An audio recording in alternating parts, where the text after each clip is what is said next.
Hukum sifat alamiah manusia 1. Kuasai emosi diri Anda. Hukum irasionalitas. Anda suka membayangkan diri Anda mengendalikan nasib Anda.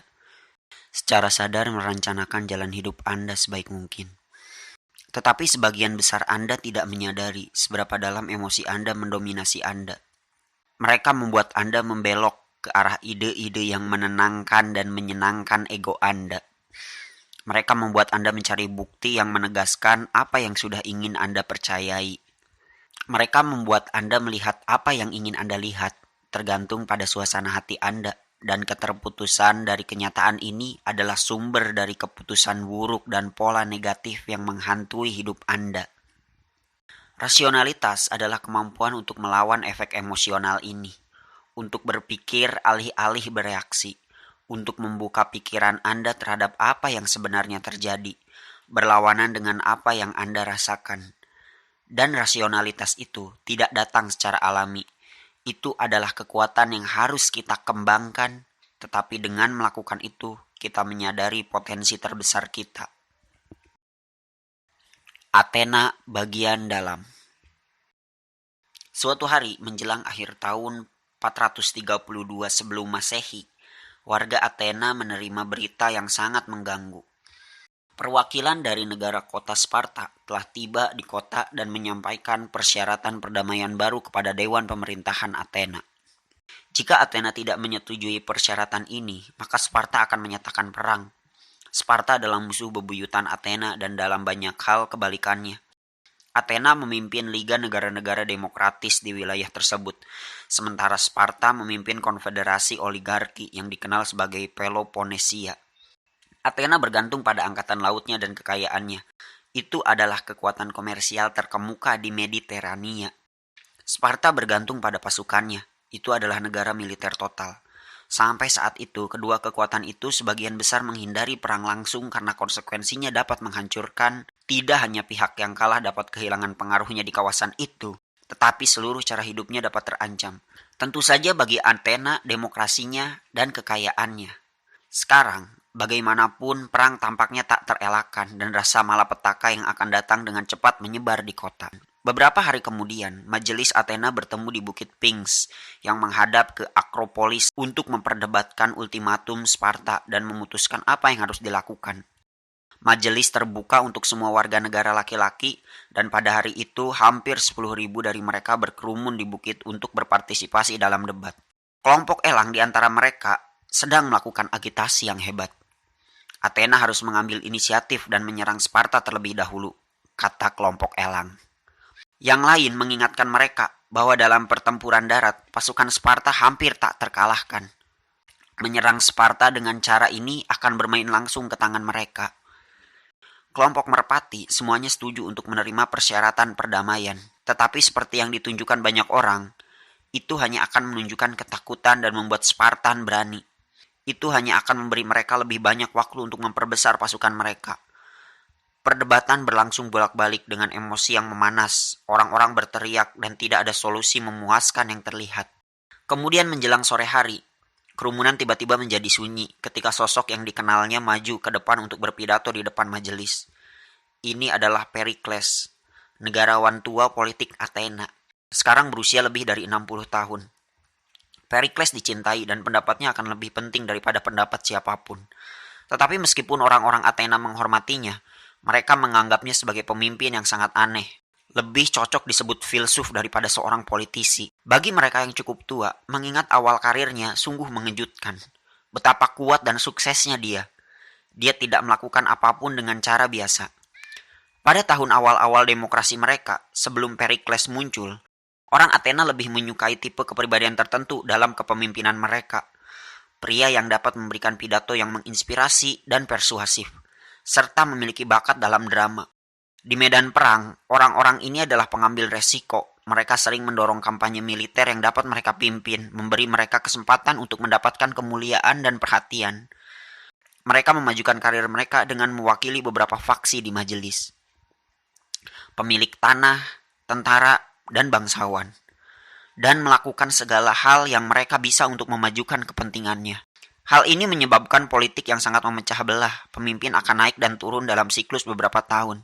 Tetapi orang Athena baik-baik saja dengan ini. Mereka tidak mempercayai siapapun yang bertahan lama dalam kekuasaan. Kemudian Perikles memasuki kehidupan publik sekitar tahun 463 sebelum Masehi. Dan politik Athena tidak akan pernah sama lagi. Langkah pertamanya adalah yang paling tidak biasa dari semuanya. Meskipun dia berasal dari keluarga aristokrat yang termasyur, dia bersekutu dengan kelas bawah dan menengah kota yang sedang tumbuh. Petani, pendayung di angkatan laut, pengrajin yang merupakan kebanggaan Athena. Dia bekerja untuk meningkatkan suara mereka di majelis dan memberi mereka kekuatan yang lebih besar dalam demokrasi. Ini bukan faksi kecil yang sekarang dia pimpin, tetapi mayoritas warga Athena. Kelihatannya mustahil untuk mengendalikan segerombolan pria yang begitu besar dan sulit diatur. Dengan beragam minat mereka, tetapi dia begitu bersemangat dalam meningkatkan kekuatan mereka, sehingga dia perlahan-lahan mendapatkan kepercayaan dan dukungan mereka. Ketika pengaruhnya tumbuh, ia mulai menegaskan dirinya di majelis dan mengubah kebijakannya. Dia menentang perluasan kerajaan demokratis Athena. Dia takut Athena akan melampaui batas dan kehilangan kendali. Dia bekerja untuk mengkonsolidasikan kerajaan dan memperkuat aliansi yang ada. Ketika datang ke perang dan untuk berperan sebagai jenderal, ia berusaha keras untuk membatasi kampanye dan untuk menang melalui manuver dengan sedikit korban jiwa. Bagi banyak orang, ini tampak tidak heroik. Tetapi ketika kebijakan ini mulai berlaku, kota ini memasuki periode kemakmuran yang belum pernah terjadi sebelumnya. Tidak ada lagi perang yang tidak perlu untuk menguras pundi-pundi atau keuangan, dan kerajaan berfungsi lebih lancar dari sebelumnya. Apa yang Perikles lakukan dengan surplus uang yang terus meningkat mengejutkan dan membuat kagum warga. Alih-alih menggunakannya untuk membeli bantuan politik, ia memprakarsai proyek pembangunan sarana publik besar-besaran di Athena. Dia merencanakan untuk membangun kuil, ruang teater, dan ruang konser, menempatkan semua pengrajin Athena untuk bekerja. Kemanapun orang melihat, kota itu menjadi lebih indah. Ia menyukai bentuk arsitektur yang mencerminkan estetika pribadinya. Teratur, sangat geometris, monumental, namun menyejukkan mata. Tugas terbesarnya adalah Parthenon, dengan patung Athena setinggi 40 kaki. Dewi Athena adalah roh penuntun kota Athena, dewi kebijaksanaan dan kecerdasan praktis. Dia mewakili semua nilai yang ingin dipromosikan Perikles. Sendirian, Perikles telah mengubah tampilan dan semangat Athena dan memasuki zaman keemasan dalam semua seni dan ilmu pengetahuan. Apa yang mungkin merupakan kualitas paling aneh dari Perikles adalah gaya bicaranya. Terkendali dan bermartabat. Dia tidak melakukannya dengan cara retorika yang biasa. Sebaliknya, ia bekerja untuk meyakinkan penonton melalui argumen yang ketat. Ini akan membuat orang mendengarkan dengan seksama karena mereka mengikuti jalan logikanya yang menarik. Gayanya menarik dan menenangkan. Tidak seperti pemimpin lainnya, Perikles tetap berkuasa dari tahun ke tahun, dekade demi dekade. Menempatkan cap totalnya di kota dengan caranya yang tenang dan tidak mencolok. Dia menaklukkan musuh-musuhnya dan ini tidak terelakkan. Dia telah berkuasa begitu lama sehingga banyak yang menuduhnya sebagai diktator rahasia. Dia dicurigai sebagai seorang ateis, seorang pria yang mencemooh semua tradisi. Itu akan menjelaskan mengapa dia begitu aneh. Tapi tidak ada yang bisa membantah hasil kepemimpinannya. Dan sekarang, saat dia mulai berbicara di majelis sore itu, pendapatnya tentang perang dengan Sparta akan menjadi beban yang paling berat, dan keheningan menyelimuti kerumunan saat mereka dengan cemas menunggu untuk mendengar argumentasinya. Orang Athena, dia memulai. Pandangan saya sama seperti sebelumnya. Saya menentang membuat konsesi apapun kepada Peloponnesia. Meskipun saya sadar bahwa keadaan pikiran yang antusias di mana orang dibujuk untuk memasuki perang tidak tertahankan. Ketika harus bertindak dan bahwa pikiran orang diubah oleh jalannya peristiwa. Perbedaan antar Athena dan Sparta seharusnya diselesaikan melalui arbiter atau perselisihan yang netral. Dia mengingatkan mereka, ini akan menjadi keputusan berbahaya jika mereka menyerah pada tuntutan sepihak Sparta, di mana itu akan berakhir. Ya, pertempuran darat langsung dengan Sparta akan menjadi bunuh diri. Apa yang dia usulkan sebagai gantinya adalah bentuk perang yang benar-benar baru, terbatas dan defensif. Dia akan membawa semua orang ke dalam tembok Athena. Semua orang akan tinggal di daerah itu. Biarkan Spartan datang dan mencoba untuk memprovokasi kita untuk masuk peperangan. Katanya, biarkan mereka membuang sampah ke tanah kita. Kami tidak akan mengambil umpan. Kami tidak akan melawan mereka di darat. Dengan akses kami ke laut, kami akan menjaga pasokan kota. Kami akan menggunakan angkatan laut kami untuk menyerang kota-kota pesisir mereka. Seiring berjalannya waktu, mereka akan menjadi frustasi karena tidak adanya pertempuran. Karena harus memberi makan dan memasok pasukan tetap mereka. Mereka akan kehabisan uang. Sekutu mereka akan bertengkar di antara mereka sendiri. Kelompok yang memilih perang di Sparta akan didiskreditkan dan perdamaian abadi yang nyata akan disepakati. Semua dengan pengeluaran minimal nyawa dan uang di pihak kita. Saya bisa memberi Anda banyak alasan lain, dia menyimpulkan. Mengapa Anda harus merasa percaya diri dalam kemenangan akhir? Jika saja Anda memutuskan untuk tidak memperluas kerajaan saat perang sedang berlangsung dan tidak keluar dari kerajaan, cara itu akan melibatkan diri Anda dalam bahaya baru. Yang saya takutkan bukanlah strategi musuh, tetapi kesalahan kita sendiri.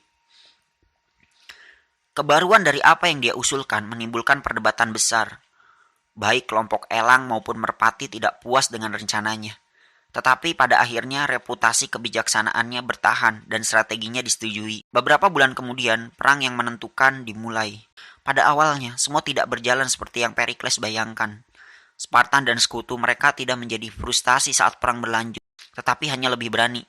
Orang-orang Athena adalah orang-orang yang menjadi putus asa melihat tanah mereka dihancurkan tanpa pembalasan. Tapi Perikles percaya rencananya tidak akan gagal selama orang Athena tetap sabar. Kemudian pada tahun kedua perang, sebuah bencana tak terduga mengacaukan segalanya.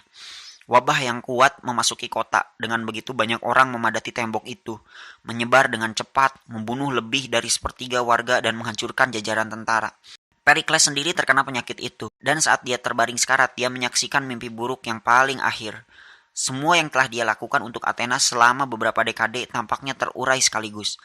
Orang-orang turun menjadi kelompok-kelompok sampai setiap orang hanya mementingkan dirinya sendiri. Jika Perikles selamat, dia akan menemukan cara untuk menenangkan orang Athena dan menengahi perdamaian yang dapat diterima dengan Sparta, atau menyesuaikan strategi pertahanannya. Tetapi sekarang sudah terlambat. Anehnya orang Athena tidak meratapi pemimpin mereka. Mereka menyalahkannya atas wabah dan mencerca ketidakefektifan strateginya. Mereka tidak berniat lagi untuk bersabar dan menahan diri. Dia telah hidup lebih lama dari waktunya, dan ide-idenya sekarang dilihat sebagai reaksi lelah seorang lelaki tua. Kecintaan mereka pada Perikles telah berubah menjadi kebencian. Dengan dia tidak lagi di sana, faksi-faksi kembali dengan sepenuh hati. Pesta perang menjadi populer. Partai-partai itu menyulut kepahitan rakyat yang semakin besar terhadap Spartan, yang telah menggunakan wabah untuk memajukan posisi mereka. Partai Elang atau kelompok Elang berjanji mereka akan mendapatkan kembali inisiatif dan menghancurkan Spartan dengan strategi ofensif. Bagi banyak orang Athena, kata-kata seperti itu sangat melegakan. Pelepasan emosi yang terpendam. Saat kota perlahan pulih dari wabah, Athena berhasil menang dan Sparta menuntut perdamaian. Ingin benar-benar mengalahkan musuh mereka. Athena menekan keuntungan mereka hanya untuk menemukan Sparta pulih dan membalikkan keadaan. Bolak-balik itu terjadi tahun demi tahun. Kekerasan dan kepahitan di kedua belah pihak meningkat. Pada satu titik, Athena menyerang Pulau Melos, sekutu Spartan. Dan ketika Melian menyerah, Athena memilih untuk membunuh semua pria mereka dan menjual wanita dan anak-anak sebagai budak. Tidak ada hal seperti ini yang pernah terjadi di bawah Perikles. Kemudian, setelah bertahun-tahun perang tanpa akhir, pada tahun 415 sebelum Masehi, beberapa pemimpin Athena memiliki ide menarik tentang bagaimana memberikan pukulan fatal kepada Spartan. Negara kota Sirakus adalah kekuatan yang meningkat di Pulau Sisilia. Sirakus adalah sekutu penting Spartan, memasok mereka dengan sumber daya yang sangat dibutuhkan. Jika Athena dengan angkatan laut mereka yang besar dapat meluncurkan ekspedisi dan menguasai Sirakus, mereka akan mendapatkan dua keuntungan. Itu akan menambah keluasan kerajaan mereka, dan itu akan merampas sumber daya Sparta yang dibutuhkan untuk melanjutkan perang. Majelis memilih untuk mengirim 60 kapal dengan jumlah pasukan yang sesuai untuk mencapai tujuan ini. Salah satu komandan yang ditugaskan dalam ekspedisi ini adalah Nicias. Sangat meragukan kebijaksanaan rencana ini. Dia takut orang Athena meremehkan kekuatan Sirakus. Dia memaparkan semua kemungkinan skenario negatif. Hanya ekspedisi yang jauh lebih besar yang bisa memastikan kemenangan. Dia ingin memadamkan rencana itu, tetapi argumennya memiliki efek sebaliknya. Jika ekspedisi yang lebih besar diperlukan, maka itulah yang akan mereka kirim. 100 kapal, dan 2 kali lipat jumlah tentara.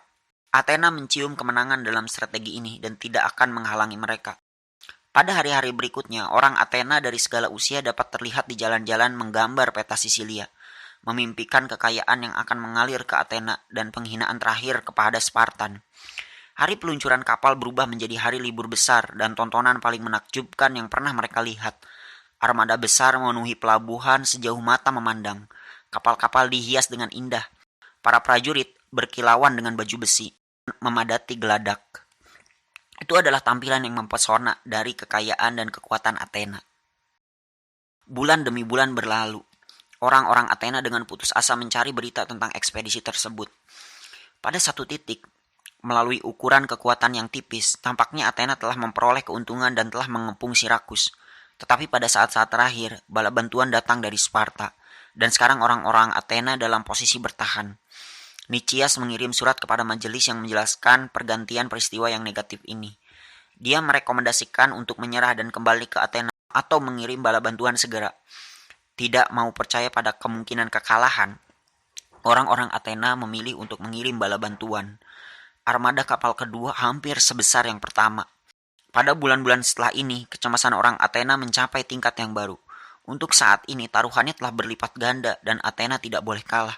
Suatu hari, seorang tukang cukur di kota pelabuhan Athena, Piraeus, mendengar desas-desus dari seseorang pelanggan tentang ekspedisi Athena.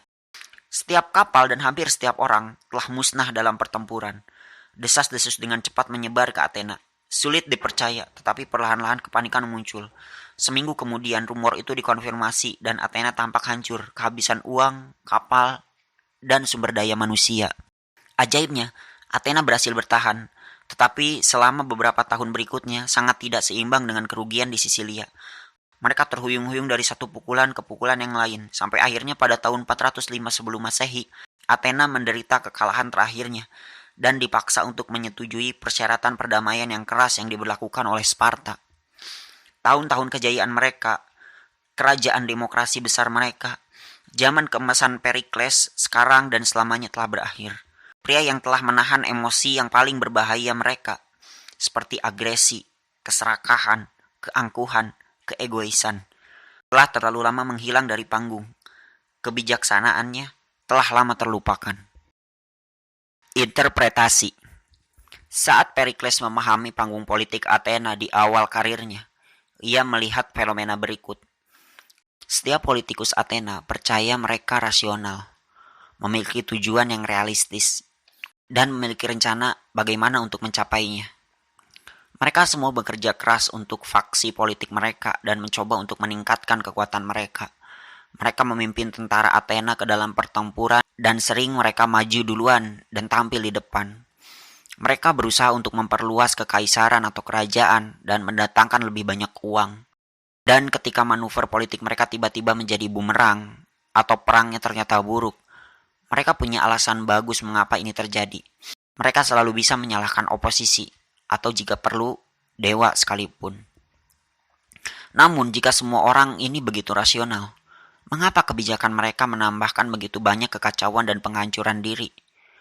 Mengapa Athena berantakan dan demokrasinya itu sendiri begitu rapuh?